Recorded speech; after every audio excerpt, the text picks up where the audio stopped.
دسمبر 2007 میں بینظیر بھٹو کو 15 سالہ بلال نے خودکش دھماکے کی مدد سے قتل کر دیا۔ اس وقت بینظیر بھٹو راولپنڈی کے لیاقت باغ میں انتخابی ریلی سے خطاب کر کے واپس جا رہی تھی جب بلال ان کی گاڑی کے قریب گیا۔ پہلے انہیں گولی ماری اور پھر اس کے بعد خود کو اڑا لیا۔ بلال نے یہ حملہ پاکستانی طالبان کے حکم کے مطابق کیا۔ بینظیر بھٹو پاکستان کے پہلے جمہوری وزیر اعظم ذوالفقار علی بھٹو کی بیٹی تھی۔ ان کے والد کا سیاسی سفر ایک فوجی آمر نے ختم کیا جب 1979 میں جنرل ضیاء الحق کے دور حکومت میں انہیں پھانسی پر چڑھا دیا گیا۔ بینظیر بھٹو اس کے بعد 2 مرتبہ پاکستان کی وزیر اعظم بنی، لیکن ملک کی فوج نے کبھی بھی ان پر اعتبار نہیں کیا اور کرپشن کے الزامات کی مدد سے انہیں حکومت سے نکال باہر کیا۔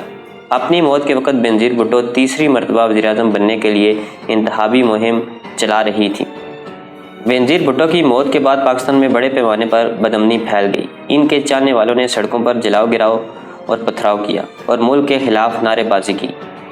2007 میں پاکستان کے صدر اور فوجی آمر سابق جنرل پرویز مشرف نے 10 سال بعد دیے جانے والے ایک انٹرویو میں اس بات کا اعتراف کیا کہ شاید ملک کی اسٹیبلشمنٹ بینظیر بھٹو کے قتل میں ملوث تھی۔ جب ان سے پوچھا گیا کہ کیا اسٹیبلشمنٹ میں موجود سرکش عناصر کا پاکستانی طالبان سے بینظیر بھٹو کے قتل کی منصوبہ بندی کے حوالے سے تعلق تھا تو انہوں نے جواب دیا، شاید، ہاں بالکل، کیونکہ ہمارا معاشرہ مذہبی طور پر بٹا ہوا ہے۔ اور پرویز مشرف کے مطابق ان عناصر کی موجودگی شاید بینظیر بھٹو کی موت کا سبب بنی ہو۔ پاکستان کے سابق سربراہ کی زبان سے نکلا ہوا یہ فقرہ کافی تعجب انگیز ہے۔ عمومی طور پر پاکستان میں فوجی رہنما شدت پسند جہادی حملوں میں ریاست کے ملوث ہونے کے الزام کو قطعاً غلط قرار دیتے ہیں۔ یہ پوچھنے پر کہ کیا انہیں ریاست کے شر پسند عناصر کے اس حملے میں ملوث ہونے کے بارے میں کوئی مخصوص معلومات تھیں تو پرویز مشرف نے جواب دیا، میرے پاس کوئی حقائق تو موجود نہیں ہیں، لیکن میرے خیال میں میرا اندازہ کافی حد تک درست ہے۔ ایک ایسی خاتون جو مغربی ممالک کی جانب مائل ہو وہ ان عناصر کی نظر میں آ سکتی ہے۔ پرویز مشرف پر خود اس مقدمے میں قتل کا الزام، قتل کی سازش اور قتل کرنے کے لیے مدد فراہم کرنے کے الزامات لگے ہیں۔ سرکاری وکلا کے مطابق پرویز مشرف نے 25 ستمبر کو بینظیر بھٹو کو فون کیا جب وہ نیو یارک میں تھی اور اپنی 8 سالہ ملک بدری ختم کرنے سے 3 ہفتے دور تھی۔ بینظیر بھٹو کے طویل عرصے سے قریبی رفیق مارک سیگل اور صحافی ران سیسکنڈ دونوں نے بتایا کہ وہ اس فون کال کے وقت بینظیر بھٹو کے ساتھ موجود تھے۔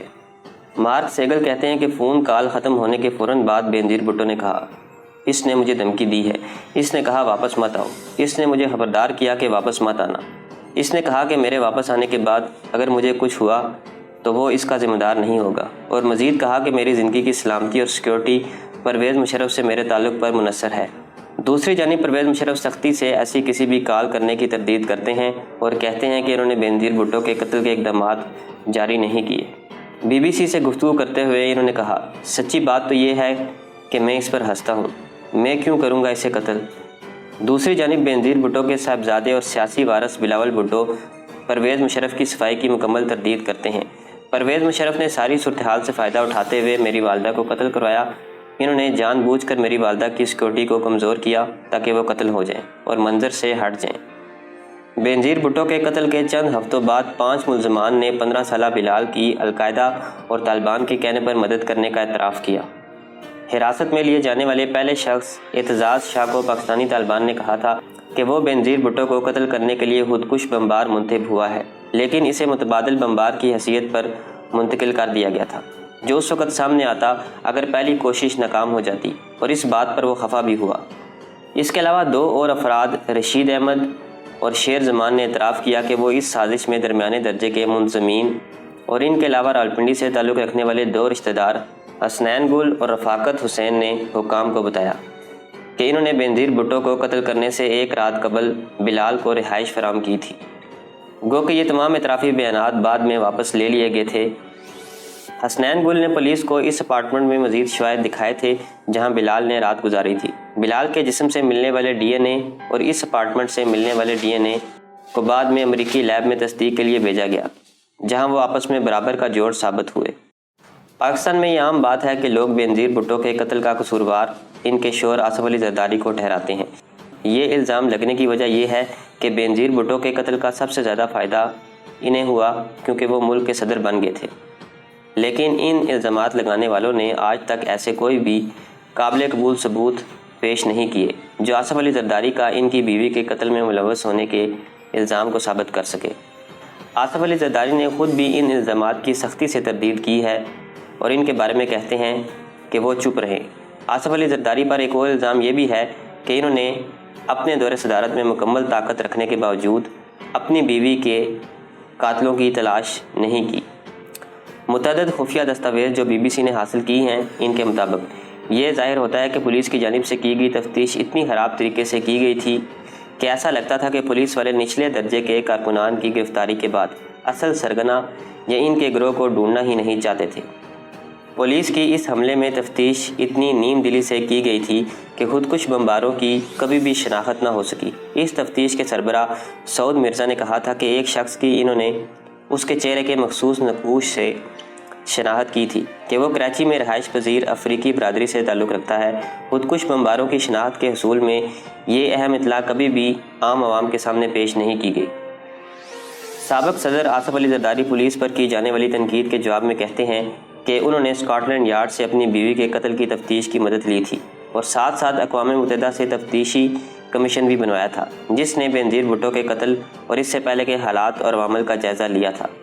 لیکن اس انکوائری کمیشن کی جانب سے کہا گیا کہ تفتیش کے دوران ان کی راہ میں بار بار روڑے اٹکائے گئے اور یہ رکاوٹیں صرف فوج کی جانب سے نہیں بلکہ صدر زرداری کے وزراء کی جانب سے بھی کھڑی کی گئیں۔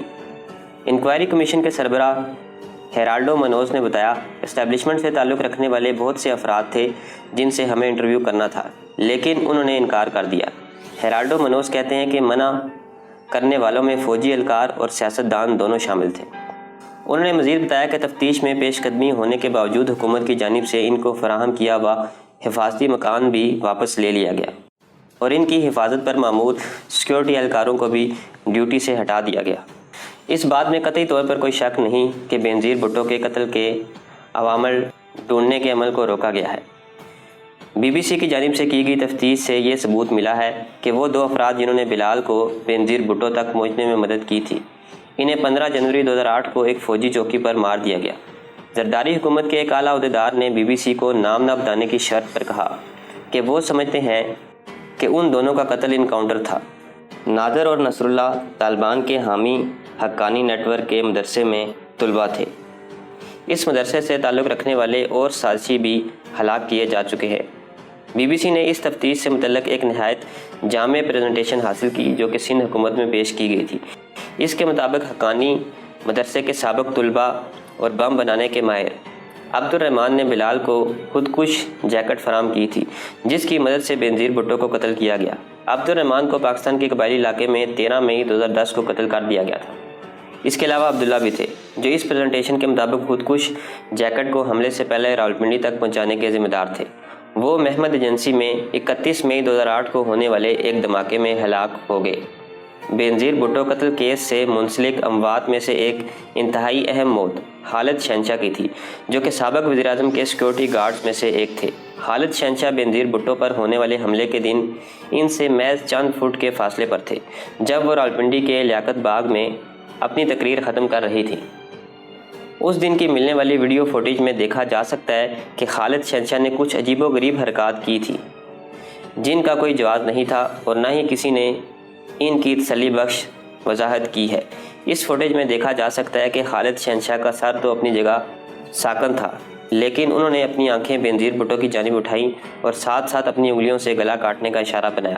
یہ فوٹیج سامنے آنے کے بعد وائرل ہوگی اور اس کے چند ماہ بعد 22 جولائی 2008 کو انہیں کراچی میں اپنے گھر کے باہر قتل کر دیا گیا۔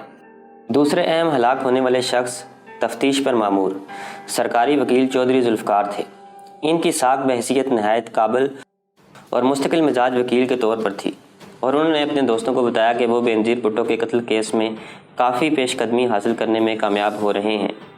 3 مئی 2013 کو اسلام آباد میں وہ عدالت جا رہے تھے جب انہیں گولی مار کر ہلاک کر دیا گیا۔